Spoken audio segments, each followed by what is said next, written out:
दोस्तों welcome back again your name movie explanation के part 2 में, और जो कि इस मूवी का फाइनल पार्ट है जिसमें हम आगे के बचे हुए पूरी स्टोरी को एक्सप्लेन करेंगे। और अगर किसी ने पार्ट 1 नहीं देखा है तो वो तुरंत जाकर मूवी का पार्ट 1 देख ले ताकि पार्ट 2 देखने में उसे आसानी हो, क्योंकि मूवी थोड़ी सी कॉम्प्लिकेटेड है। मूवी के पार्ट 1 का लिंक डिस्क्रिप्शन में मिल जाएगा, ताकि सुबह होने से पहले ही अपने दोस्तों को बिन बताए ही इतोमोरी की तरफ निकल पड़ता है, ताकि अपनी बची हुई यादों के सहारे उस मियामुज़ू मंदिर को ढूंढने निकलता है कि वो सच में मौजूद है या नहीं। ताकि उस मंदिर की खोज में जंगलों से होते हुए जाता है। तभी वो अपने हाथ में बंधे हुए उस धागे को देखता है और उसे मित्सुआ की दादी की बात याद आती है जो उन्होंने मियामुज़ू मंदिर जाते वक्त बताया था मुसुबू के बारे में। ताकि ने इसे जरूर तब सुना होगा जब वो मित्सुआ के शरीर में रहा होगा तब। ताकि जंगलों को पार कर उन बड़े चट्टानों की ओर बढ़ता है जहाँ उसे वो जगह दिखाई देता है जहाँ वो मंदिर सच में मौजूद होता है। ताकि आखिरकार उस मंदिर को सच में ढूंढ ही निकालता है और वो कहता है कि वो मंदिर सच में मौजूद है, वो कोई मेरा सपना नहीं था। ताकि उस मंदिर की तरफ बढ़ता है और वो उस नदी को भी देखता है। ताकि कहता है इस नदी के आगे दूसरी दुनिया है। फिर ताकि उस नदी को पार कर लेता है और वो उस मंदिर की गुफा के अंदर चले जाता है। गुफा के अंदर ताकि को वही मित्सुआ और उसकी छोटी बहन का कुचिकामे साके मिलता है जो उसे तब यहाँ रखा था जब वो मित्सुआ के शरीर में था।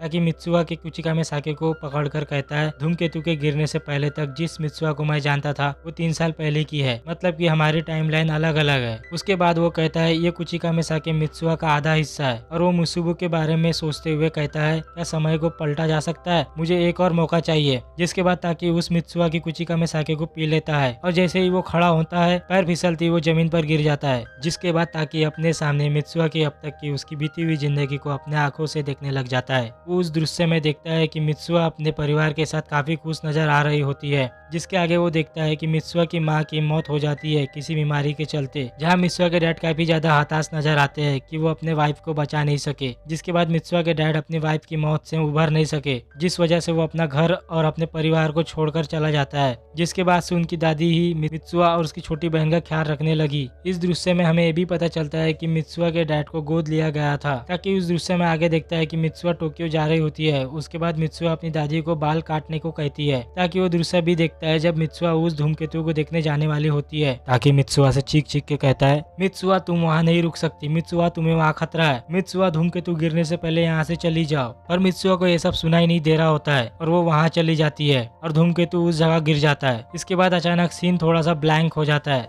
और हम मित्सुआ को नींद से उठते हुए देखते हैं। हमें पता चलता है कि मित्सुआ के शरीर के अंदर ताकि वापस आ चुका है। ताकि मित्सुआ के शरीर में उठते ही कहता है मित्सुआ अभी भी जिंदा है। ताकि मित्सुआ को जिंदा देखकर रोने लग जाता है। तभी उसकी छोटी बहन योत्सुआ वहां आ जाती है और वो देखती है कि मित्सुआ इस बार रोते रोते ही अपनी छाती को दबा रही होती है। मित्सुआ यानी कि ताकि योत्सुआ को देखते ही और ज्यादा रोने लग जाता है और योत्सुआ की तरफ भागते हुए कहता है मेरी छोटी बहन योत्सुआ। ये देखकर योत्सुआ काफी ज्यादा डर जाती है और दरवाजा बंद करके वहां से चली जाती है। यहाँ उसकी छोटी बहन योत्सुआ अपनी दादी को बताती है कि मित्सुआ पगला गई है, इसलिए मैं आज उसके बिना ही स्कूल जाऊंगी। और वो अकेले ही स्कूल चली जाती है। और यहाँ ताकि टीवी पर उस धूमकेतु की खबर देख रहा होता है जिसे बता रहे होते हैं कि आज रात 7:40 पर धूमकेतु पृथ्वी के सबसे ज्यादा करीब होगा। मित्सुआ यानी कि ताकि जो कहता है आज रात, मतलब मेरे पास अभी भी समय है। तो दोस्तों इसका मतलब ये हुआ कि ताकि मित्सुआ के शरीर में उसी दिन उठा है जिस दिन धूमकेतु गिरने वाला होता है। आगे हम देखते हैं कि मित्सुआ की दादी मित्सुआ के पास आकर कहती है तुम तो मित्सुआ नहीं हो। यह सुनकर ताकि चौंक जाता है। उसकी दादी बताती है कि जिस तरह से आजकल तुम व्यवहार कर रही हो उससे मुझे भी कुछ याद आ गया। उसकी दादी आगे बताती है जब मैं भी छोटी थी तब मुझे भी किसी और की जिंदगी जीने के अजीब से सपने आया करते थे और एक वक्त था जब तुम्हारी माँ और मुझे एक जैसा ही अनुभव हुआ करता था, इसलिए जितने मजे करना है कर लो क्योंकि जागने के बाद तुम सब भूल जाओगी। ये सुनकर ताकि कहता है तो ये सपने मियामुज़ू के लोगों को काफी पहले से आते हैं, ये सपने कहीं आज ही के दिन के लिए तो नहीं है। और वो दादी को बता देता है कि आज रात धूमकेतु इतुमोरी गाँव में गिरेगा और सारे लोग मारे जाएंगे। और दादी आश्चर्यचकित हो जाती है और कहती है कि कोई भी तुम्हारी इस बात पर विश्वास नहीं करेगा। इसके बाद वो दौड़ते हुए अपने स्कूल जाता है। स्कूल पहुंचते ही वो अपने दोनों दोस्त सायाका और तेस्से को बता देती है और उन्हें इस बात पर विश्वास नहीं होता और एक दोस्त होने के नाते वो मदद के लिए तैयार हो जाते हैं। इसके बाद स्कूल के किसी क्लब रूम में तेस्से और मित्सुआ यानी कि ताकि ये दोनों शहर के लोगों को बाहर निकालने का प्लान बनाते हैं। और तभी सायाका क्लब रूम में आ जाती है और वो उन्हें प्लान के बारे में पूछती है। वो दोनों उसे प्लान के बारे में बताते हैं जिसमें हम एक बड़ा धमाका और ब्रॉडकास्टिंग सिस्टम को हाईजैक करेंगे। फिर से बताता है कि वो पावर हाउस में बम लगा देगा और साथ ही गांव के ब्रॉडकास्टिंग सिस्टम को शाटा फ्रीक्वेंसी के जरिए हैक कर लेगा। और मित्सुआ आगे बताती है कि हम स्कूल के ब्रॉडकास्टिंग रूम के जरिए लोगों को जगह खाली करने को कहेंगे और उन लोगों को इस इतमुरु हाई स्कूल की तरफ बुला लेंगे, क्योंकि ये स्कूल धूमकेतु के गिरने की सीमा से बाहर है। सायाका कहती है ये तो एक कानूनन जुर्म है। और मित्सुआ कहती है जैसे ही बम फटेगा हम जंगल में आग लगने का अलर्ट जारी करेंगे और सारे गांव के लोगों को इतमुरु हाई स्कूल में आने को कहेंगे और इस अनाउंसमेंट को तुम करोगी सायाका। सायाका कहती है मैं ही क्यों? मित्सुआ कहती है मैं अपने डैड यानी कि मेयर के पास जाकर उन्हें इस बारे में बताकर मना लूंगी। इसके बाद मित्सुआ, जो कि दरअसल ताकी है, वो मित्सुआ के डैड के ऑफिस में जाकर उन्हें आज रात में होने वाले धूमकेतु की घटना के बारे में बता देता है और उसके डैड को उस पर विश्वास ही नहीं होता और वो उसे डांटने लग जाते हैं। वो उसे पागल समझकर उसे अस्पताल जाने को कहता है। ये देखकर मित्सुआ को गुस्सा आ जाता है और वो उनका कॉलर पकड़ लेता है। उसके डैड भी अपनी बेटी की इस अजीब से बर्ताव को देखकर वो दंग रह जाता है और मित्सुआ यानी कि ताकी वहाँ से चला जाता है। इसके बाद वो बहुत ज्यादा उदास हो जाता है और रास्ते में उसे कुछ बच्चे मिलते हैं और वो उन्हें कहता है जल्दी से इस गाँव से निकल जाओ और वो छोटे बच्चे उसे नजरअंदाज कर वहाँ से चले जाते हैं। तभी अचानक सामने से उसकी छोटी बहन मित्सुआ आ जाती है। मित्सुआ उसे भी कहती है कि रात होने से पहले दादी के साथ इस जगह से निकल जाओ, जिस पर मित्सुआ कहती है आखिर तुम्हें हो क्या गया है? कल तुम अचानक से टोक्यो चली गई थी और आज तुम अजीब सी बातें कर रही हो। मित्सुआ यानी कि ताकी ये सुनकर हैरान हो जाता है और तभी वहाँ उसके दोस्त आ जाते हैं। वो दोनों मित्सुआ से पूछते हैं कि क्या तुमने अपने डैड को मना लिया? ताकि यहाँ सोच में पड़ जाता है कि अगर मैं यहाँ हूँ तो मित्सुआ जरूर उस मंदिर के गुफा के अंदर मेरे शरीर में होंगी। ताकि तेस्से का साइकिल लेकर वो उस मियामिज़ू के मंदिर की ओर चला जाता है। वही दूसरी तरफ हम गुफा के अंदर देखते हैं कि मित्सुआ को भी ताकी के शरीर में होश आ जाता है। वो हैरान हो जाती है कि मैं फिर से ताकी बन गई। वो ताकी के शरीर को देखकर चौंक जाती है कि आखिर ताकी यहाँ क्या कर रहा है। जब मित्सुआ गुफा से निकलकर बाहर आ जाती है और वो चट्टानों को पार कर सामने का दृश्य जब देखती है तो उसे अपने आंखों पर विश्वास नहीं हो रहा होता है कि उसका पूरा गांव तबाह हो चुका है और वो उस धूमकेतु के दृश्य को याद कर समझ जाती है और वो घबराती हुए कहती है इसका मतलब मैं मर चुकी हूँ। और वही दूसरी ओर ताकी भी उस मंदिर में पहुँचने ही वाला होता है और वो समझ जाता है कि मित्सुआ मुझसे मिलने आई थी और क्योंकि वो 3 साल पहले मुझसे मिलने आई थी इसलिए मैं उसे पहचान नहीं पाया। हमें वो सीन दिखाया जाता है जब मित्सुआ अकेले टोक्यो आ जाती है ताकि वो ताकी से मिल सके और वो हर जगह ताकी की तलाश करती है और आखिर में वो उसे ट्रेन में मिलता है। वो ताकी के सामने ही होती है। वो ताकी का नाम लेकर पुकारती है और वो कहती है क्या तुम्हें मैं याद नहीं? ताकी कहता है कौन हो तुम?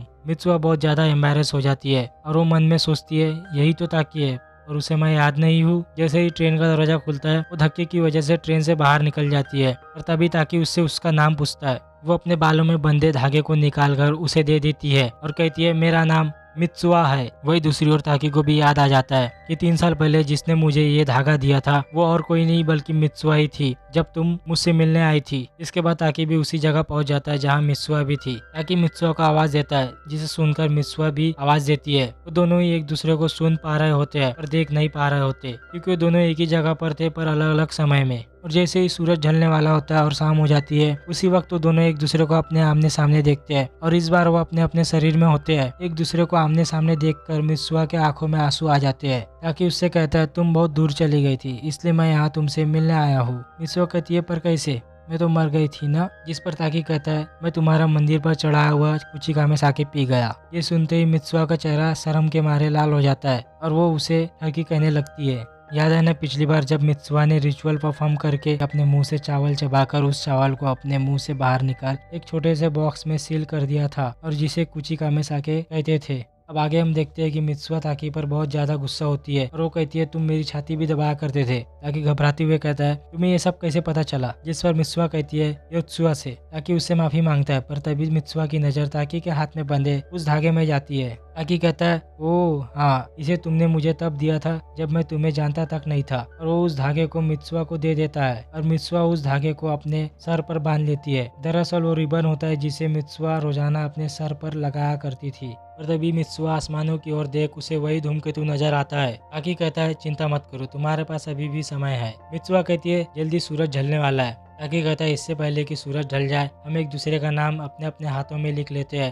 ताकि हम एक दूसरे को ना भूले। ताकि मित्सुआ के हाथ में तो लिख देता है पर मित्सुआ सूरज ढलने की वजह से ताकि के हाथ में अपना नाम नहीं लिख पाती और वो वहाँ से गायब हो जाती है। मित्सुआ के गायब होने के बाद ताकि इधर उधर देखता है पर उसे मित्सुआ कहीं नजर नहीं आती और वो कहता है चाहे तुम इस दुनिया में कहीं भी हो मैं तुम्हें ढूंढ कर ही रहूंगा। यहाँ ताकि बार बार उसका नाम दोहराता रहता है कि तुम्हारा नाम मित्सुआ है। जैसे ही उसका नाम अपने हाथ में लिखने लगता है वैसे ही वो भूल जाता है इसके बाद वो ये भी भूल जाता है कि आखिर वो है कौन और वो उस जगह क्या कर रहा है। वही दूसरी तरफ मित्सुआ दौड़ते हुए अपने गाँव के पावर हाउस की ओर जाती है और अब तक जो कुछ हुआ होता है उसे ये सब याद रहता है। पावर हाउस पहुंचते ही तेस्से भी वहाँ आ जाता है। तेस्से मित्सुआ से पूछता है क्या वो धूमकेतु सच में आज गिरेगा। मित्सुआ कहती है हाँ। फिर इसके बाद वो दोनों उस पावर हाउस में बम लगा देते हैं और यहाँ स्कूल के ब्रॉडकास्टिंग रूम में सायाका तेस्से से फोन पर बात करके पूछ रही होती है कि क्या मुझे ये सच में करना पड़ेगा। तेस्से उसे बताता है कि जब गांव की बिजली चली जाएगी तो वहाँ के इक्विपमेंट बैकअप पावर पर काम करने लगेंगे, तभी तुम्हें ये घोषणा करनी होगी। अब आसमान में भी धूमकेतु दिखाई देने लगता है और जैसे ही पावर हाउस में बम फटता है वैसे ही पूरे गांव की बिजली चली जाती है और सायाका ब्रॉडकास्टिंग रूम से अलर्ट जारी कर देती है कि अभी अभी एक धमाका हुआ है जिस वजह से जंगल में आग लगने की संभावना है।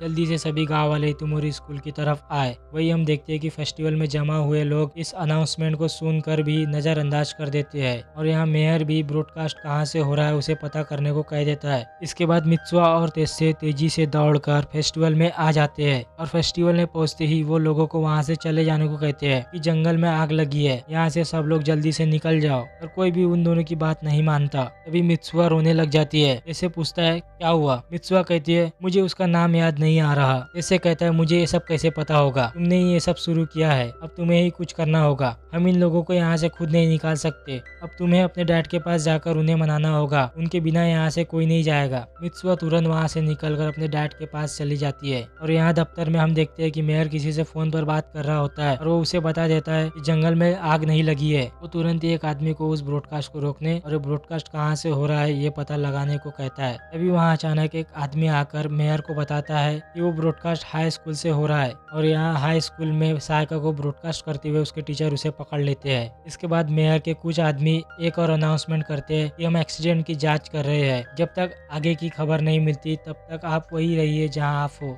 और यहाँ तेस्से सभी लोगों को वहाँ से निकालने की बहुत कोशिश करता है पर तभी वहाँ तेस्से के डैड वहाँ आ जाते हैं और वो तेस्से से कहता है तुम्हें आखिर कर क्या रहे हो।